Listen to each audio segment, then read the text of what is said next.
नमस्कार। और हम रामचरितमानस के 11 दोहे रोज पढ़ने का कार्यक्रम कर रहे हैं। पिछली बार हमने शुरू किया और हमने थोड़ा सा इंट्रोडक्शन दिया था और आपको बुक दिखाई थी और थोड़ा सा ज्यादा पढ़ा था हमने।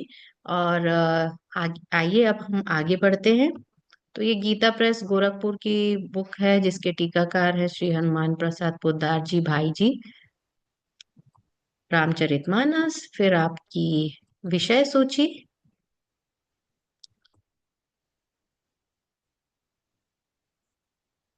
फिर वंदना से तुलसीदास जी ने शुरू किया था।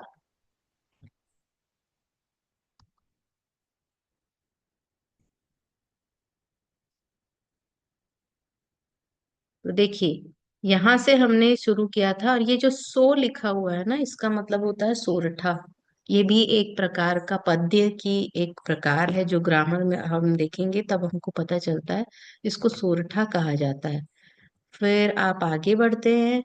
आप देखिए, यहाँ से चौपाई शुरू हो गई है। ये आप देख रहे हैं, ये एक लाइन है, फिर फुल स्टॉप है, फिर एक लाइन है पूर्ण विराम, फिर यहाँ पूर्ण पूर्ण विराम है, फिर तो चार भाग है इसके, तो ये चौपाई बन जाती है।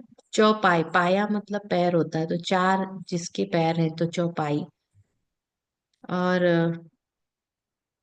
फिर ये दो जो लिखा होता है वो दोहा होता है। तो तुलसीदास जी ने चरण वंदना की गुरु जी की।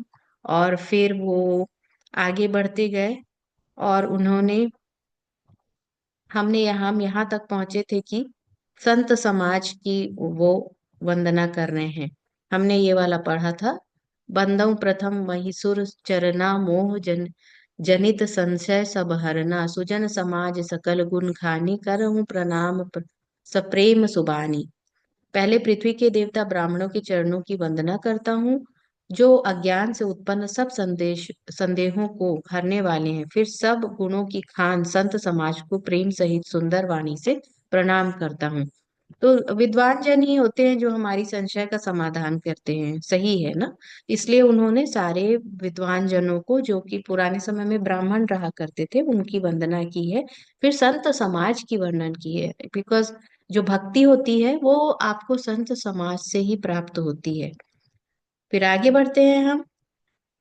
साधु चरित शुभ चरित कपासु निरस विसद गुणमयी फल जासु जो सही दुख परिछिद्र दुरावा बंदनीय जेहि जग जस पावा। संतों का चरित्र कपास के चरित्र जीवन के समान शुभ है, जिसका फल नीरस विषाद और गुणमय होता है। कपास की, अब उसको ब्रैकेट में लिखा हुआ है कि कपास की डोडी नीरस होती है। संत चरित्र में भी विषय विषय आसक्ति नहीं है। विषय आसक्ति मतलब, विषय मतलब कि जो सांसारिक भोग विलास के वस्तुएं हैं, विषय हैं, उन पे कोई आसक्ति नहीं होता। तो वो वाला जो सांसारिकता वाला रस है ना, उससे विहित होती है। ठीक उसी तरह जिस तरह से कपास का जो फल होता है, उसकी उसमें वो नीरस होता है, मतलब उतना रसीला स्वादु नहीं होता है। इसमें इससे भी नीरस है। कपास उज्जवल होता है। संत का हृदय भी अज्ञान और पाप रूपी अंधकार से रहित होता है। अब कपास जो है उज्जवल कलर, मतलब सफेद कलर का होता है। तो उसी तरह से संतों का जो हृदय भी है वो काफी निर्मल रहता है, इसलिए वह विशद है। और कपास के गुण तंतु होते हैं, इसी प्रकार संत का चरित्र भी सद्गुणों का भंडार होता है। और कपास में कितने बारीक बारीक रेशे होते हैं ना, उसी तरह से छोटा सा एक कपास का आप टुकड़ा लेंगे, उसमें कितने रेशे होते हैं। उसी तरह से संतों में भी ना बहुत सारे गुण होते हैं। जैसे कपास का धागा सुई के किए हुए छेद को अपना तन देकर ढक देता है, अथवा कपास जैसे लोढ़े जाने, काते जाने और बुने जाने का कष्ट सहकर भी वस्त्र के रूप में परिणित होकर दूसरों के गोपनीय स्थान को ढकता है, उसी प्रकार संत स्वयं दुख सहकर दूसरों के छिद्रों को ढकते हैं। जिसके कारण उसने जगत में वंदनीय यश प्राप्त किया। तो संत समाज क्या करते हैं कि लोग, मतलब खुद सह लेंगे और दूसरों के गुणों को वो लोग ढकते हैं, दोषों को नहीं देखते, दोषों को दूर करने का भी प्रयत्न करते हैं। तो समाज के लिए बहुत ही मंगलमय और करुणादायक और बहुत ही वरदान है समाज, संत समाज। तो ऐसे संत समाज को जो कि कपास की तरह उज्जवल है, जिनमें कोई भी विषय या आसक्ति नहीं है, जिनमें तंतुओं, कपास के तंतुओं की तरह बहुत सारे गुण हैं, और जो दूसरों के गुण देशों दोषों को दूर करते हैं, ढक लेते हैं या दूर करते हैं, ऐसे संत समाज की तुलसीदास जी ने वंदना की है। मुद मंगल मय संत समाजू, जो जग जंगम तीरथ राजू, राम भक्ति जह सुरसरी धारा, सरसई ब्रह्म विचार प्रसारा। संतों का समाज आनंद और कल्याणमयी है, जो जगत में चलता फिरता तीर्थराज प्रयाग है। जहाँ उस संत समाज रूपी प्रयागराज में राम भक्ति रूपी गंगा जी की धारा है, और ब्रह्म विचार का का विचार प्रचार सरस्वती जी है। तो देखिए कितना सुंदर वर्णन किया गया है। तो एक तरह से अगर इसको आप सांकेतिक माने, तो अगर देखिए तीर्थराज प्रयाग में जैसे अभी कुंभ लगने वाला है, कितने लोग जाने वाले हैं, लेकिन उन्होंने कहा कि जो संत होते हैं ना, वो चलते फिरते तीर्थराज प्रयाग होते हैं, चलते फिरते, जिसमें कि आपका कि राम भक्ति रूपी गंगा बह रही है, और ब्रह्म विचार मतलब जो परम ईश्वर है, ईश्वर तत्व है, उसकी उसकी विचारधारा है जिनमें, कि राम रूपी भक्ति है, और उस राम रूपी भक्ति में मिश्रित है ब्रह्म तत्व की प्राप्ति प्रचार। वो सरस्वती जी, सरस्वती नदी है। तो इस तरह से ये त्रिवेणी का रूप धारण करके प्रयागराज संत समाज जो है वो साक्षात प्रयागराज है। तो अगर आपको संतों की संगति मिलती है, तो आप सोचिए कि आप प्रयागराज में बैठे हैं, कितनी सुंदर भावना है। विधि निषेधमय कलिमल हरणी, करम कथा रभिनंदनी बरनी, हरिहर कथा विराजति बेनी, सुनत सकल मुद मंगल देनी। विधि और निषेध, या करो और या ना करो रूपी कर्मों की कथा कलयुग के पापों को हरने वाली सूर्य तनया यमुना जी हैं। अच्छा, त्रिवेणी में तीन नदियां हैं, गंगा, यमुना और सरस्वती। तो राम भक्ति जो है वो गंगा हो गई, ब्रह्म विचार जो ब्रह्म तत्व है वो सरस्वती हो गई, और और जो ये विधि और निषेध है, करो या ना करो रूपी कर्मों की कथा कलियुग के पापों को हरने वाली सूर्य तनया यमुना जी हैं। मतलब जो कि मतलब क्या करना चाहिए क्या नहीं करना चाहिए, इसका जो विचार है वो कलयुग के पापों को हरने वाला है, क्योंकि हमको पता चलता है कि हमको क्या करना चाहिए और क्या नहीं करना चाहिए। वो जो विचार है वो जो हमारे पाप हर लेता है, क्योंकि हम सही काम करेंगे तो हम हमसे पाप नहीं होगा और पुण्य बढ़ेगा। तो ये हमारे पाप पूर्व में किए गए पापों को हर लेती है। तो वो सूर्य तनया, सूर्य जी की पुत्री है, यमुना जी हैं। और भगवान विष्णु और शंकर की कथाएं त्रिवेणी रूप से सुशोभित है, जो सुनते ही सब आनंद और कल्याणों को देने वाली हैं। बटु विश्वास अचल अचल निज धर्मा, तीरथ राज समाज सुकर्मा, सब ही सुलभ सब दिन सब देसा, सेवत सादर समन कलेसा। उस संत समाज रूपी प्रयाग में अपने धर्म में जो अटल विश्वास है, वह अक्षय वट है, और शुभ कर्म ही उस तीर्थराज का समाज परिकर है। वह संत समाज रूपी प्रयागराज सब देशों में सब समय सभी को सहज ही प्राप्त हो सकता है, और आदर पूर्वक सेवन करने से क्लेशों को नष्ट करने वाला है। तो देखिए प्रयागराज और तीर्थराज आप क्यों जाते हैं, जब गंगा यमुना और सरस्वती में आप क्यों संगम में क्यों डुबकी मारते हैं? क्योंकि हमें लगता है हमारे पाप धुल जाएंगे, हम प्यूरिफाई हो जाएंगे, और गंगा और उस पवित्र भूमि और यमुना और सरस्वती माता की कृपा से हम पवित्र हो जाएंगे। तो संत समाज भी उसी प्रकार का काम करता है। जहाँ जो रहते हैं वो तीर्थराज रहते हैं, उनमें राम भक्ति होती है जो कि गंगा जल की तरह है। ब्रह्म विचार ब्रह्म तत्व को प्राप्त लोग होते हैं, वो ब्रह्म विचार सरस्वती हैं। क्या करें क्या ना करें ताकि हमारे इस जन्म का हमारा जन्म सुधरे, ये भान कराने वाले संत रहते हैं, वो यमुना के प्रतीक होते हैं। और शंकर और विष्णु भगवान की कथाएं उनके मुख से निकलती हैं, और वो भी बहुत कल्याणकारी होती हैं। और धर्म होता है उनमें, मतलब सही चीज क्या करना चाहिए, वो धर्म में अटल विश्वास होता है जो कि वट वृक्ष के जैसा होता है।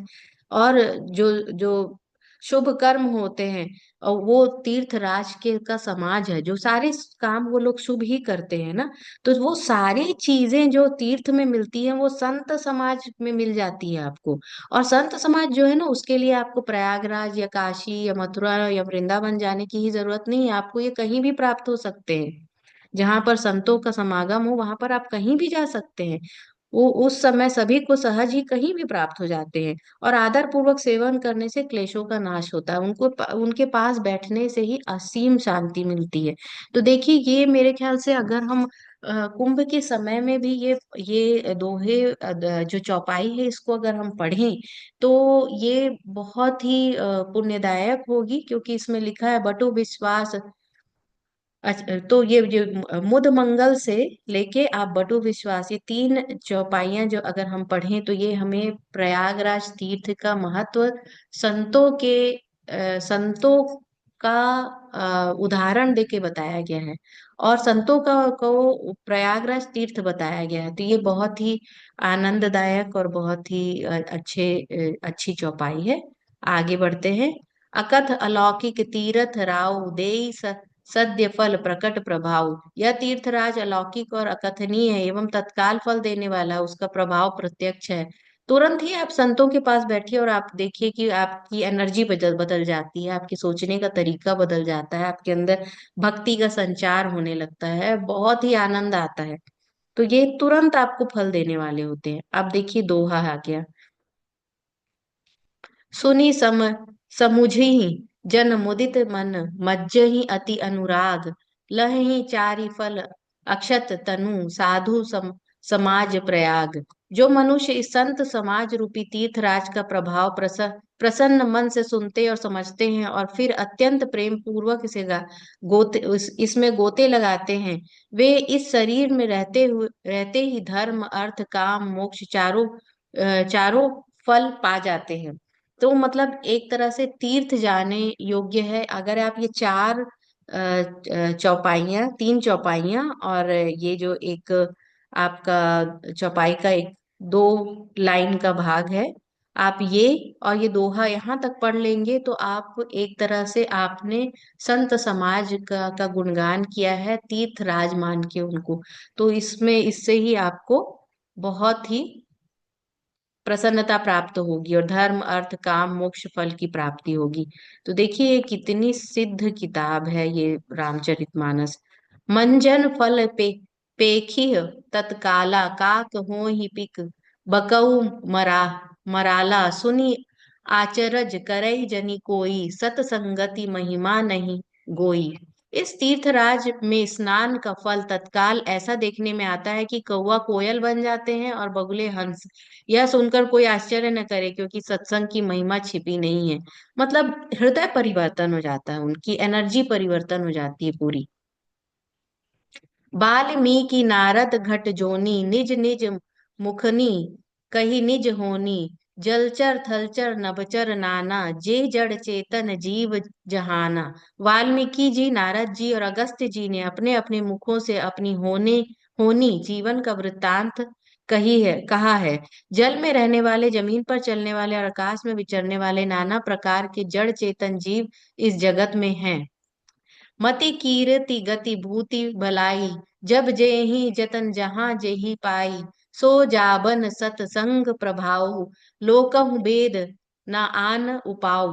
इसमें इसमें से जिसने जिस समय जहां कहीं भी जिस किसी यत्न से बुद्धि कीर्ति सद्गति विभूति ऐश्वर्य और भलाई पाई है, वो सब सत्संग का ही प्रभाव समझना चाहिए। वेदों में और लोक में इनकी प्राप्ति का दूसरा कोई उपाय नहीं है। मतलब अगर किसी को कुछ अच्छा जीवन में मिला है ना, जैसे बुद्धि मिली है, आप बुद्धिमान है, कीर्तिवान है, आपको सद्गति मिली, विभूति मिली, ऐश्वर्य मिला, भलाई मिला, तो ये मानिए कि आपने कोई तो पुण्य काम किया होगा, लेकिन उसमें सत्संग जो है वो बहुत ही जो है वो मुख्य जो तत्व है वो सत्संग है, उसी से ही ये सब आता है। बिनु बिनु सतसंग विवेक न होई, राम कृपा बिनु सुलभ न सोई। सत सतसंगत मुद मंगल मूला, सोई फल सीधी सब साधन फूला। सत्संग के बिना विवेक नहीं होता, मतलब सत्संग के बिना आपको विजडम नहीं मिलता है, ज्ञान नहीं मिलता है। और श्री राम जी की कृपा के बिना वह सत्संग सहज में मिलता नहीं है। मतलब अगर आपको संतों का साथ मिल रहा है, आप कैसे भी, मतलब आप देखिए आज के जमाने में हमको इंटरनेट से ही उपलब्ध हो जाता है ना वो, उसी यूट्यूब में आप मनोरंजन भी कर सकते हैं, कुछ सीख भी सकते हैं, सत्संग भी सुन सकते हैं। तो आजकल तो बहुत ही कृपा है, लेकिन अगर आपका ध्यान उस पे जा रहा है, लेकिन कितने लोग सुनते हैं, अगर आपका उस ओर ध्यान जा रहा है, या आप आपके घर के पास कोई सत्संग हो रहा है, आप वहां सुन रहे हैं, या कोई ज्ञानी आपके आसपास रह रहे हैं, उनसे आपको ज्ञान मिल रहा है, तो ये मानिए कि आपके ऊपर राम जी की कृपा है, भगवान की कृपा है, क्योंकि भगवान की कृपा के बिना सत्संग मिल ही नहीं सकता। अक्सर लोग पूछते हैं ना कि हमारे ऊपर भगवान की कृपा है कि नहीं है। तो आप यही देख लीजिए, अगर आपको संतों का सज्जनों का साथ मिल रहा है, तो यही आपको दिखाता है कि आपके ऊपर भगवान का की कृपा है। सत्संगति आनंद कल्याण की जड़ है, सत्संग की सिद्धि प्राप्ति ही फल है, और सब साधन को तो फूल है। तो इतनी सत्संग की महिमा है। सत्संग की प्राप्ति हो जाए यही सबसे बड़ा फल हो जाती है, और कल्याण जड़ है, और सब साधन तो फूल है। जितने भी साधन आपको सत्संग की ओर जोड़ते हैं। सठ सुधरहि सतसंगति पाई, पारस परस कुघात कुधात सुहाई। विधि बस सुजन कुसंगत पाही, फली मनि सम निज गुण अनुसरहि। दुष्ट भी संगति पाकर सुधर जाते हैं, जैसे पारस के स्पर्श से लोहा सुहावना हो जाता है। मतलब लोगों के हृदय परिवर्तन हो जाते हैं, वो बहुत ही प्यूरिफाइड हो जाते हैं, और बहुत ही उन मार्ग से सुधर जाते हैं। कितने ऐसे एग्जाम्पल हैं कि संतों की संगति पाके लोग लोग सुधर गए हैं, सुंदर सोना बन जाते हैं। किंतु दैव योग से यदि कभी सज्जन को संगति में पड़ जाते हैं, तो वे वहां भी सांप की मणि के समान अपने गुणों का ही अनुसरण करते हैं। अर्थात जिस प्रकार सांप का संसर्ग पाकर भी मणि उसके विष को ग्रहण नहीं करती तथा अपने सहज गुण प्रकाश को नहीं छोड़ती, उसी प्रकार साधु पुरुष दुष्टों के संग में रहकर भी दूसरों को प्रकाश ही देते हैं, दुष्टों का उन पर कोई प्रभाव नहीं पड़ता।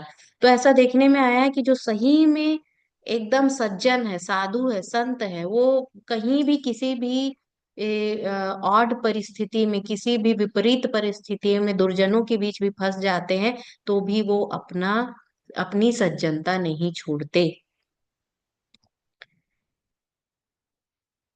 विधि हरिहर हर कवि कोविद बानी, कहत साधु महिमा सकुचानी। सो मो सन कही जात न कैसे, साक बनिक मनि गुण गण जैसे। ब्रह्मा विष्णु शिव कवि और पंडितों की वाणी भी संत महिमा का वर्णन करने में सकुचाती है। वह मुझसे किस प्रकार वह मुझसे किस प्रकार नहीं कही जाती, जैसे साग तरकारी बेचने वालों से मणियों की गुण समूह नहीं कहे जा सकते। तो वो तुलसीदास जी बोल रहे हैं कि मैं उनकी का वर्णन करने में असमर्थ हूँ। जैसे कि सब्जी बेचने वाले को आप किसी मणि का मूल्य लगाने बोलेंगे तो वो नहीं बता पाएगा, उसी तरह ब्रह्मा विष्णु शिव कभी भी जो है वो संतों की महिमा नहीं कह पाते, तो मैं कैसे कह सकता हूँ, ऐसे वो बोल रहे हैं। अब देखिए यहाँ दोहा आ गया। बंदव संत समान चित हित अनहित, नहीं कोई अंजलि गत शुभ सुमन, जिमि सम सुगंध कर दोई। मैं संतों को प्रणाम करता हूँ, और जिनके चित्त में समता है, जिनका ना कोई मित्र है और ना शत्रु है, और अंजलि में रखे हुए सुंदर फूल, जिनके हाथ ने फूलों को तोड़ा और जिसने उनको रखा, उन दोनों ही हाथों को समान रूप से सुगंधित करते हैं। वैसे ही संत शत्रु और मित्र दोनों का ही समान रूप से कल्याण करते हैं। तो जिस जो फूल तोड़ते हैं और अपने हाथ में रखते हैं, दोनों का ही फूल का जो सुगंध है वो दोनों के हाथ में आता है। तो जो संत के मित्र हों या शत्रु हों, अगर वो संत उनके सानिध्य में, या संत उनके संपर्क में आते हैं तो उनकी कृपा दोनों पे समान होती है। ये हमको याद रखना चाहिए। संत सरल चित जगत हित जानी सुभाव सनेहु बाल विनय सुनि करी कृपा राम चरण रति देहु। संत सरल हृदय और जगत के हितकारी होते हैं। उनके ऐसे स्वभाव और स्नेह को जानकर मैं विनय करता हूँ कि मेरी इस बाल विनय को सुनकर कृपा करके श्री राम जी के चरणों में मुझे प्रीति दे। बाल विनय मतलब जैसे बच्चे जिद करते हैं ना, बहुत बड़ा काम है राम जी का चरित्र लिखना। तो ये तुलसीदास जी जो है वो अपने संत समाज से हाथ जोड़कर प्रार्थना करते हैं कि आप मेरे ऊपर कृपा करें और मेरी बच्चों जैसी इस हठ को कि मैं राम जी का चरित्र लिखना चाहता हूँ, ये मानते हुए मुझे राम जी के चरण में प्रीति दे। क्योंकि देखिए इतना अच्छा उत्कृष्ट ग्रंथ बिना भक्ति बिना अध्यात्म के नहीं लिखा जाता। तो यहाँ तक अब जब हमने पढ़ा तो यहाँ तक संतों की महिमा बताई गई है। पहले गुरु की बताई उन्होंने, तो वो जो शुरू के कुछ चौपाई थे वो जो उसमें आप गुरु की महिमा है उसको पढ़ने से आपको गुरु कृपा मिलेगी। और ये संत की महिमा बताई गई है, यहाँ संत समाज का प्रेम मिल सकता है। अगर आप भक्ति भक्ति खोज रहे हैं तो आप ये जो चौपाइयाँ और ये जो दोहे हमने आज पढ़े हैं, अगर ये आप पढ़ेंगे तो आपको दो चीज मिलेगा। एक तो आपको भक्ति मिलेगी, क्योंकि संत मतलब की भक्ति और गुणों की खान। तो अगर आप सोचते हैं कि मुझे भक्ति या गुणों की खान चाहिए तो आप इनको पढ़ेंगे। अगर रोज इनका पाठ करते हैं, देखिए 10-11 ही पद हैं, अगर आप इनका पाठ करते हैं तो आपको उनकी भक्ति मिलेगी। और प्रयागराज तीर्थ में अगर आपको स्नान करने का और भजन करने का मन है तो आप ये जो 3-4 चौपाइयाँ थी और दोहा था जो जिसमें प्रयागराज की की समानता संतों से की गई है और संतों की समानता प्रयागराज से की गई है, अगर आप इनको भी पढ़ते हैं तो भी आपको बहुत पुण्यदायक होगा। तो भगवान करे हम सभी को भगवान की भक्ति और संतों का साथ मिले, हमारे चरित्र का निर्माण हो और हमारे हमें सब तरह से पावन जीवन मिले, हमारा अंतःकरण शुद्ध हो। जय श्री राम, जय सीताराम। आज का के पाठ का यहीं हम विराम देते हैं। नमस्कार।